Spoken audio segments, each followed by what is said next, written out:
Uttarakhand global investor समिटना પડદા ઉછેર સમારોહ પછી ઉત્તરાખંડના મુખ્યપ્રધાન પુષ્કરસિંહ ધામીએ નિવેદન આપ્યું હતું કે અમે નક્કી કર્યું છે કે અમે ભારતના આર્થિક વિકાસમાં પણ યોગદાન આપીશું। અમે માનસંગનો વિકાસ કરવાનો સંકલ્પ કર્યો છે અને આ દિશામાં આગળ વધી રહ્યા છે। અમારો પ્રયાસ આગામી 5 વર્ષમાં રાજ્યની જીડીપી બમણી કરવાનો છે। રેલવે ક્ષેત્રમાં પણ ઝડપથી કામ ચાલી રહ્યું છે। ये इन्वेस्टर समिट करने से पहले हमने कुछ लक्ष्य लिए थे। एक तो लक्ष्य था कि हमारा कि हम उत्तराखंड की जो जीडीपी है उसको अगले 5 सालों में दुगना करेंगे। उस दिशा में हमारे प्रयास चल रहे हैं और ये ग्लोबल इन्वेस्टर समिट भी उसी का एक पार्ट है। ये हमारे लिए, राज्य के लिए भी एक अवसर भी है कि इस अवसर को हम लोग ठीक प्रकार से ठीक कर पाए। આસામના મુખ્યમંત્રી હેમંત બિસ્વા શર્માએ ઇન્ડિયા ગઠબંધન પર આકરી પ્રતિક્રિયા આપી હતી। તેમણે કહ્યું કે વિપક્ષી ગઠબંધનનો વાસ્તવિક ઉદ્દેશ્ય ભારત હિન્દુત્વને નબળો પાડવાનો અને સનાતન વિરુદ્ધ કામ કરવાનું છે। સમગ્ર ગઠબંધનનો ઉદ્દેશ્ય આપણી સભ્યતા અને સંસ્કૃતિને નષ્ટ કરવાનો છે। તેથી આગામી લોકસભા ચૂંટણી સંસ્કૃતિની લડાઈ હશે। આપણા લોકો સનાતનને સુરક્ષિત રાખશે। મહત્વનું છે કે જ્યારથી વિપક્ષ દ્વારા ઇન્ડિયા ગઠબંધનની શરૂઆત કરવામાં આવી છે ત્યારથી સત્તા પક્ષ અને વિપક્ષ સામસામે આરોપ પ્રત્યારોપ કરી રહ્યા છે।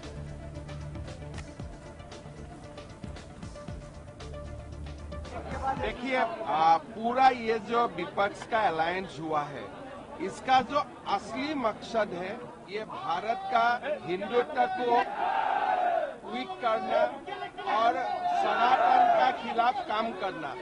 तो ये पूरा अलायंस का जो मकसद है, ये मकसद ये हमारा सभ्यता और संस्कृति को बर्बाद कर देना।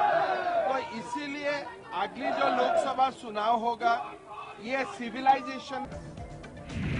રાજસ્થાનમાં આ વર્ષે વિધાનસભાની ચૂંટણી છે। ભીલવાડામાં પ્રચાર કરવા આવેલા કેન્દ્રીય મંત્રી અનુરાગ ઠાકુરે કહ્યું કે કોંગ્રેસ સનાતન ધર્મ પર આકરા પ્રહાર કરતા તેમણે કહ્યું કે કોંગ્રેસ સનાતન ધર્મથી શરમ અનુભવે છે। તેઓ સનાતન ધર્મનો નાશ કરવા માંગે છે। તેઓ હિન્દુઓનું અપમાન કરવા અને બંધારણને કચડી નાખવા માંગે છે। કોંગ્રેસ અને તેના સમર્થક પક્ષોના નેતાઓ દરરોજ કહેતા હોય છે કે તેઓ સનાતન ધર્મનો નાશ કરશે। હવે તેઓએ પત્રકારોનો પણ બહિષ્કાર શરૂ કર્યો છે। તેની સામે કેસ નોંધવામાં આવી રહ્યા છે। ચેન્નઈ હોય કે બંગાળ, ડરના કારણે ફરિયાદો દાખલ કરવામાં આવી રહી છે। વધુમાં તેમણે કહ્યું કે ભાજપ સબકા સાથ સબકા વિકાસમાં વિશ્વાસ રાખે છે। રાજસ્થાનમાં સરકાર બન્યા બાદ અમે રાજ્યને ભ્રષ્ટાચાર મુક્ત બનાવીશું। મહિલાઓ સામેના ગુનાઓ અને જંગલરાજ ખતમ થશે। અમે રામ રાજ્ય બનાવીશું।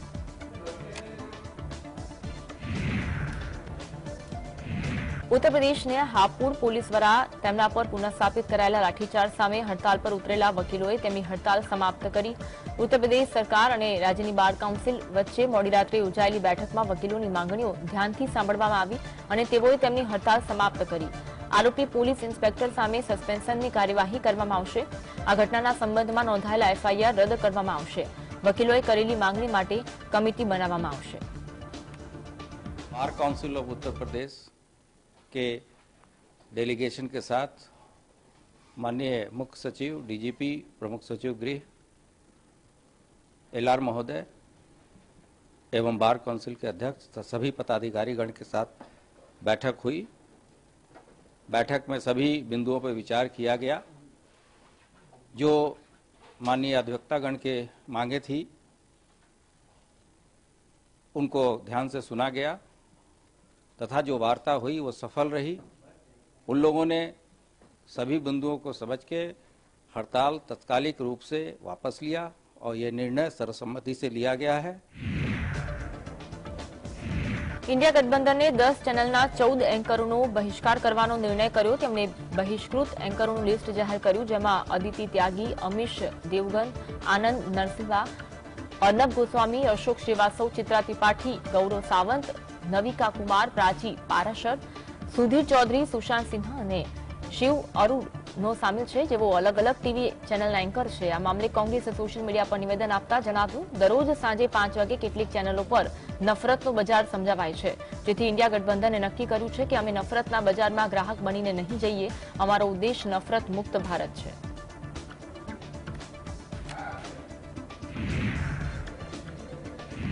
વિપક્ષ ઇન્ડિયા ગઠબંધનની સમન્વય બેઠક બાદ ભોપાલમાં સંયુક્ત રેલીનું આયોજન કરવાનો નિર્ણય લેવામાં આવ્યો છે। ડીએમકેના ધારાસભ્ય ડીઆર બાલુએ કહ્યું, 2 ડઝનથી વધુ રાજકીય પક્ષોનું સમર્થન મેળવનાર ઇન્ડિયા ગઠબંધનની પહેલી રેલી ભોપાલમાં ઓક્ટોબર મહિનાના પહેલા સપ્તાહમાં યોજાઈ શકે છે. વિપક્ષી ગઠબંધન ટૂંક સમયમાં આગામી રાજ્યની વિધાનસભા ચૂંટણીઓ અને 2024ની લોકસભા ચૂંટણી માટે બેઠકોની વહેંચણીઓ અંગે ચર્ચા શરૂ કરશે. જે રાજ્યોમાં વિધાનસભાની ચૂંટણી યોજાવાની છે તેને પ્રાથમિકતા આપવામાં આવશે. દિલ્હીમાં એનસીપી પ્રમુખ શરદ પવારના નિવાસસ્થાને બેઠક યોજવામાં આવી, જેમાં 12 પાર્ટીના પ્રતિનિધિઓ હાજર રહ્યા હતા. વિપક્ષ ઇન્ડિયા ગઠબંધનની સમન્વય બેઠક નિષ્ફળ સાબિત થઈ છે તેવા ભાજપના આરોપ પર પ્રતિક્રિયા આપતા રાજ્યસભાના સાંસદ ઉદ્ધવ ઠાકરે જણાવ્યું, આ અમારો વિષય છે. ભાજપે પોતાની બાબતો પર ધ્યાન આપવું જોઈએ. કેન્દ્ર સરકારે જમ્મુ કાશ્મીર પર વધુ ધ્યાન આપવાની જરૂર છે. ભાજપ શાસિત કેન્દ્ર સરકાર પર દેશની જવાબદારી છે, જ્યારે અમે તો વિપક્ષમાં છીએ. વર્ષ 2024ની લોકસભા ચૂંટણીમાં સફળ અને નિષ્ફળ વિશે ખબર પડશે. उससे आपका क्या मतलब है? हम देख लेंगे ना, आप अपना देख लीजिए, आप देख लीजिए आपका इंडिया का क्या करना है, हम फेल है या सक्सेस है वो हम देख लेंगे. आप जम्मू कश्मीर पर ध्यान दीजिए ना, आपके हाथ में देश का नियंत्रण है, सरकार आपकी है, तो आप सरकार है, हम विपक्ष में है ना, तो हमारी बात हम पर छोड़ दीजिए. 2024 में पता चलेगा कौन फेल है और कौन सक्सेसफुल है. एनसीपी पार्टीના કાર્યકારી અધ્યક્ષ અને લોકસભા સાંસદ સુપ્રિયા સુલેએ જણાવ્યું કે મોંઘવારી, બેરોજગારી, ખેડૂતોની સમસ્યા જેવા મુદ્દા ક્યારેય કેન્દ્ર સરકારના એજન્ડામાં સામેલ કરવામાં આવ્યા નથી. આ ખૂબ જ નિરાશાજનક છે, કારણ કે અમે સારા કામ, સારી ચર્ચાઓ અને કંઈક યોગદાન આપવા માટે દિલ્હી જઈએ છીએ. અમે સારા નિર્ણયો અને નીતિ થકી રાષ્ટ્ર નિર્માણમાં સહભાગી બનવા માંગીએ છીએ, પરંતુ વર્તમાન કેન્દ્ર સરકારના શાસનમાં આવું થશે તેવું લાગતું નથી. આ સાથે તેમણે જણાવ્યું કે મરાઠા સમુદાયને અનામત ઉપલબ્ધ કરાવવા માટે મહાવિકાસ અઘાડી કટિબદ્ધ છે. ઇન્ડિયા ગઠબંધનની સમન્વય બેઠકમાં પણ આ મુદ્દે ચર્ચા કરવામાં આવી હતી. Price rise, unemployment, farmers' plight. But that doesn't seem to be on the government's agenda ever. It's very, very disappointing because we really go to Delhi for some good work, good discussions, good debates, and something that we can all contribute towards building a strong nation with good policies. But that doesn't seem to be happening in Delhi in this government, unfortunately. Are you taking reservation issue to the parliament? Oh, clearly. I mean, Mahavikas Aghadi is totally committed. When we had the India meeting also, we have a India agenda. Uddhav Thackeray સમૂહની શિવસેના નેતા પ્રિયંકા ચતુર્વેદીએ જણાવ્યું કે ભાજપના નેતા વારંવાર વિપક્ષી India ગઠબંધન વિશે વાત કરે છે. ભાજપના નેતાઓ પહેલા કહેતા હતા કે વિપક્ષી ઇન્ડિયા ગઠબંધન અંદરો અંદર વાદ વિવાદના કારણે ખતમ થઈ જશે, પરંતુ એવું થયું નથી. વાસ્તવિકતા તો એ છે કે ઇન્ડિયા ગઠબંધનમાં કોઈ સમસ્યા નથી. અલગ અલગ પાર્ટીના પ્રતિનિધિઓ બેઠક કરી ચર્ચા, વિચાર વિમર્શ કરી રહ્યા છે. ભાજપ સરકાર સ્વતંત્ર તપાસ એજન્સીઓનો દુરુપયોગ કરી વિપક્ષી નેતાઓ બનાવે છે. વડાપ્રધાન મોદીએ એનસીપીના નેતા પર ભ્રષ્ટાચારના આરોપ લગાવ્યા હતા, પરંતુ જ્યારે અજીત પવાર મહારાષ્ટ્ર સરકારમાં સામેલ થયા તેમને ક્લીન ચીટ આપી દેવામાં આવી. जिस तरीके से हमने उनका कार्यक्रम देखा है, अदानी बढ़ाओ अदानी बचाओ कार्यक्रम, वो देश के सामने है. रही बात जो हर इनके नेतागण बोल रहे हैं, थोड़ा हास्यास्पद है. जितना इंडिया अलायंस आगे बढ़ रहा है, इंडिया का गठबंधन आगे बढ़ रहा है, और वो देख रहे हैं, पहले कहते थे जब पहली मीटिंग हुई थी कि ये विवाद से ही खत्म हो जाएगा, ये लोग आगे मिल ही नहीं पाएंगे. पर हमारा जो अलायंस है अच्छे से चल रहा है, उस पर चर्चा हो रही है. सीट शेयरिंग की बात हो या कौन कितनी सीट्स पे लड़ेगा, हर तरीके से उस पर चर्चा हो रही है, तो ये खिस्साए हुए हैं. ઇન્ડિયા ગઠબંધનની કોઓર્ડિનેશન કમિટીની પહેલી બેઠક ગઈકાલે શરદ પવારના ઘરે યોજાઈ. આ મામલે ઉત્તર પ્રદેશના ઉપમુખ્યમંત્રી કેશવ પ્રસાદ મૌર્યએ નિવેદન આપતા જણાવ્યું, 2024માં એનડીએ ગઠબંધન જ ઉત્તર પ્રદેશમાં તમામ સીટો જીતશે અને કોઈ દળ રાજ્યમાં ખાતું પણ ખોલી શકશે નહીં. ઇન્ડિયા ગઠબંધન એવું છે જેવું કે એક અનાર 100 બીમાર, એક ત્રાજવામાં અનેક દેડકા મૂકીને તોલી ન શકાય તેવું વિપક્ષી ગઠબંધનનું છે, જે ક્યારે એકઠું થઈ શકે નહીં. मानता हूं कि यह गठबंधन वैसे है जिसमें एक अनार 100 बीमार, जहां प्रधानमंत्री पद के इतने दावेदार हैं कि हर बैठक में कोई ना कोई जैसे तराजू में मेढक रख करके कोई तौलना चाहे नहीं तौल सकता है, वैसे यह विपक्षी गठबंधन भी एकजुट नहीं रह सकता, ये आपस में लड़ रहा है.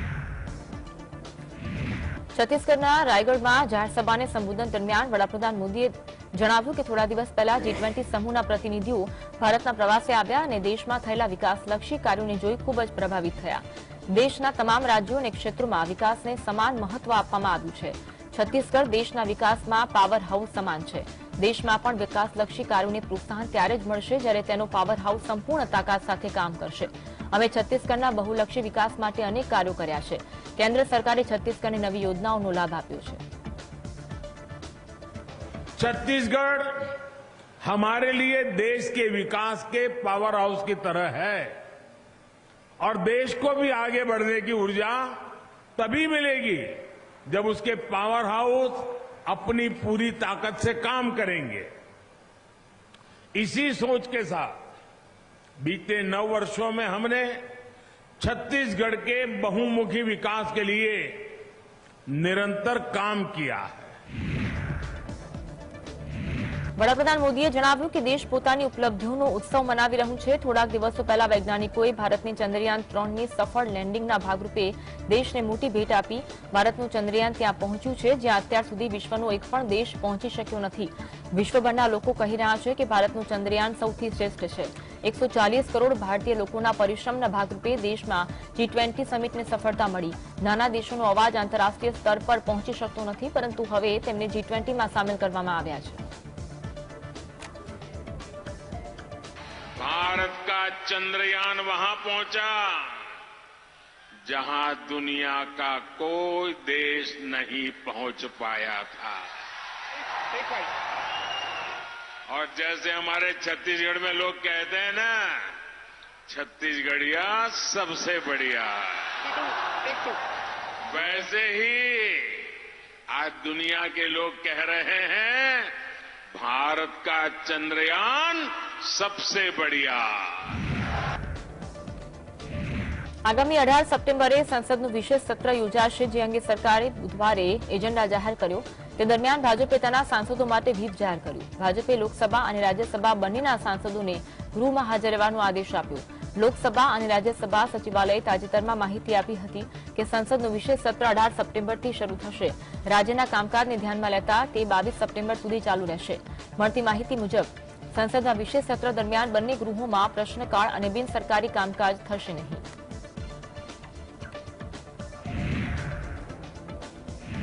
શિવસેના ગુટના નેતા રવિન્દ્ર વાયકરની મુશ્કેલીમાં સતત વધારો થતો જઈ રહ્યો છે. તેમની વિરુદ્ધ જોગેશ્વરી બીએમસી પ્લોટ અને 5 સ્ટાર હોટલ વિવાદમાં કેસ દાખલ કરવામાં આવ્યો અને આ કેસ મુંબઈની ઇકોનોમિક ઓફેન્સ વિંગ દ્વારા કરવામાં આવ્યો છે. તેમની સાથે તેમની પત્ની અને અન્ય પરિવારજનો પણ આરોપ લગાવીને કેસ દાખલ કરાયો. આર્થિક સંસ્થા દ્વારા કરેલા કેસમાં દર્શાવવામાં આવ્યું કે રવિન્દ્ર વાયકર જોગેશ્વરીમાં આવેલ સુપ્રીમો ક્લબનો દુરુપયોગ કરી રહ્યા છે. તેની સાથે હોટલ બનાવવા માટે ખોટા પુરાવા રજૂ કર્યા છે. તે સાથે અગાઉ પણ રવિન્દ્ર વાયકર અને તેમના સહભાગીઓને મુંબઈમાં હોટલ બનાવવા પર રોક હાઈકોર્ટ દ્વારા લગાવવામાં આવી હતી. તેથી ઇકોનોમિક ઓફેન્સ વિંગે કરેલ કેસ પર જસ્ટિસ સુનિલ શુક્રેની અધ્યક્ષતાવાળી બેન્ચ દ્વારા ચેમ્બરમાં આદેશ પસાર કરવામાં આવ્યો. જો કે હાઈકોર્ટે તેના આદેશ પર 4 અઠવાડિયા માટે સ્ટે મૂક્યો, જેથી વાયકર સુપ્રીમ કોર્ટનો સંપર્ક કરી શકે. દોષિત નેતાઓના આજીવન ચૂંટણી લડવા પર રોક લગાવવાની અરજી પર એમિક્સ ક્યુરી વિજય હંસારિયાએ સુપ્રીમ કોર્ટને 19મો રિપોર્ટ સોંપ્યો. એમિક્સ ક્યુરી રિપોર્ટમાં કહ્યું છે કે જો કોઈ નેતા દોષિત હોય તો તેના ચૂંટણી લડવા પર 6 વર્ષના પ્રતિબંધની જગ્યાએ આજીવન પ્રતિબંધ મૂકવો જોઈએ. દેશભરમાં સાંસદો અને ધારાસભ્યો સામે લંબિત કેસની સંખ્યા સતત વધે છે. દેશભરમાં સાંસદો અને ધારાસભ્યો સામે નવેમ્બર 2022 સુધી કુલ પેન્ડિંગ કેસની સંખ્યા 5175 હતી. આ આંકડો 2018માં 4122 હતો. યુપીમાં સાંસદ ધારાસભ્યો સામેના પેન્ડિંગ કેસની સંખ્યા સૌથી વધુ છે. એમિક્સ ક્યુરીએ વધુમાં કહ્યું કે કેન્દ્રીય સતર્કતા આયોગ એક્ટ 2003, લોકપાલ અને લોકાયુક્ત એક્ટ 2013 હેઠળ દોષિત ઠેરવાયા બાદ કાયમી અયોગ્યતા ધારણ કરવાની જોગવાઈ છે.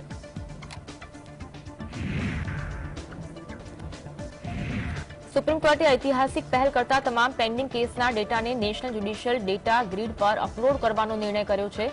ઉલ્લેખનીય છે કે સુપ્રીમ કોર્ટે અત્યાર સુધી એનજેડીજીના દાયરાથી બહાર હતી. સીજીઆઈ ડીવાય ચંદ્રચૂડ તેની શરૂઆત કરી છે. સીજીઆઈ ચંદ્રચૂડે તેની જાહેરાત કરતા કહ્યું કે આ પારદર્શિતા અને જવાબદારી લાવવા માટેનું પગલું છે. હાલ 80,000 કેસ પેન્ડિંગ છે. 15,000 અત્યાર સુધી રજીસ્ટર્ડ નથી, જેથી તે અત્યાર સુધી પેન્ડિંગ નથી. જુલાઈમાં 5,000થી વધુ કેસનો નિકાલ કરાયો હતો. સીજીઆઈએ કહ્યું કે 3 જજોની બેન્ચ સમક્ષ 583 કેસ પેન્ડિંગ છે અને હું જલ્દી જ વિશેષ બેન્ચની રચના કરવાની તૈયારી કરી રહ્યું છું. અમારી પાસે સિવિલ અને ગુનાહિત બંને પ્રકારના કેસના ડેટા છે. વર્ષ 2000 પહેલાના લગભગ 100થી પણ ઓછા કેસ છે. આ તમામ જૂના કેસનો નિકાલ લાવવા માટે આ પગલું એક ડેટાબેઝ પૂરું પાડે છે.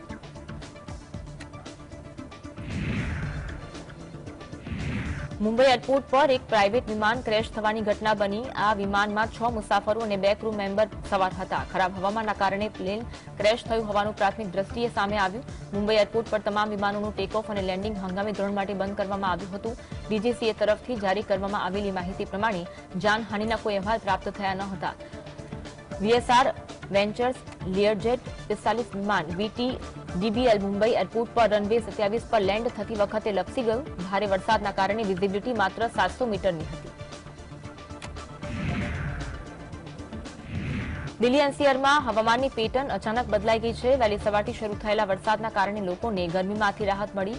વરસાદની સાથે ઠંડા પવનો પણ ફૂંકાઈ રહ્યા છે, જેના કારણે વાતાવરણ એકદમ ખુશનુમા બની ગયું। પાટનગરમાં છેલ્લા 2 દિવસથી વધી રહેલા તાપમાનના કારણે ભેજ અને ગરમીના કારણે લોકોને ભારે હાલાકીનો સામનો કરવો પડી રહ્યો હતો, જેના કારણે લોકો આ ભારે વરસાદની આતુરતાથી રાહ જોઈ રહ્યા હતા। બીજી બાજુ ઉત્તર પ્રદેશમાં છેલ્લા ઘણા દિવસોથી સતત વરસાદ પડી રહ્યો છે। ઉત્તર પ્રદેશના હાપુડમાં પણ હવામાનમાં અચાનક પલટો જોવા મળ્યો। અહીંના અનેક વિસ્તારમાં વરસાદ પડ્યો, જેના કારણે લોકોને ગરમીથી અને ભેજથી રાહત મળી। તો ઉત્તરાખંડમાં હવામાન વિભાગે 5 જિલ્લામાં ભારે વરસાદનું એલર્ટ જાહેર કર્યું। આ મુજબ દેહરાદૂન, ચમોલી, નૈનીતાલ, ચંપાવત, બાગેશ્વરમાં ભારે વરસાદની સંભાવના છે। ભારતના પ્રથમ સૂર્ય મિશન હેઠળ વધુ એક સફળતા ભારતના હાથ લાગી છે। ઇસરોએ માહિતી આપી કે ભારતના પ્રથમ સૂર્ય મિશન હેઠળ અંતરિક્ષમાં મોકલાયેલા આદિત્ય L1 સ્પેસક્રાફ્ટે ચોથા અર્થ બાઉન્ડ મેન્યુવરની પ્રક્રિયા સફળતાપૂર્વક પૂર્ણ કરી। સરળ ભાષામાં કહીએ તો અર્થ બાઉન્ડ મેન્યુવરનો અર્થ એ થાય છે કે પૃથ્વીનો ચક્કર લગાવતા ગુરુત્વાકર્ષણ બળના માધ્યમથી મુસાફરી માટે ઝડપ પેદા કરવી। સૂર્યનો અભ્યાસ કરવા માટે અંતરિક્ષમાં મોકલાયેલું આદિત્ય L1 ભારતનું પ્રથમ સ્પેસ ઓબ્ઝર્વેટરી છે। સૂર્ય અને પૃથ્વી વચ્ચે 5 લેંગ્વેજ પોઈન્ટ આવેલા છે। લેંગ્વેજ પોઈન્ટ એને કહેવાય છે જ્યારથી સૂર્યને કોઈપણ પ્રકારના ગ્રહણ કે અવરોધ વિના જોઈ શકાય છે। આદિત્ય L1 ને લેંગ્વેજ પોઈન્ટ 1 પર મોકલાશે। પૃથ્વીથી આ લેંગ્વેજ પોઈન્ટ 1 નું અંતર 15 લાખ કિલોમીટર છે, જોકે સૂર્યથી પૃથ્વીનું અંતર 15 કરોડ કિલોમીટર છે। ઇસરોએ જણાવ્યું કે ચોથું અર્થબાઉન્ડ મેન્યુવર સફળ થઈ ગયું છે। ઇસરોના મોરિશિયસ, બેંગલુરુ અને શ્રીહરિકોટાના સતીશ ધવન સ્પેસ સેન્ટર અને પોર્ટ બ્લેરના ગ્રાઉન્ડ સ્ટેશન્સની મદદથી ઓપરેશન દરમિયાન સેટેલાઇટને ટ્રેક કરાયું હતું। આદિત્ય L1 માટે ફીજી ટાપુ પર હાજર ટ્રાન્સપોર્ટેબલ ટર્મિનલ પોર્ટ્સ બર્ન ઓપરેશનમાં સ્પેસક્રાફ્ટની મદદ કરશે।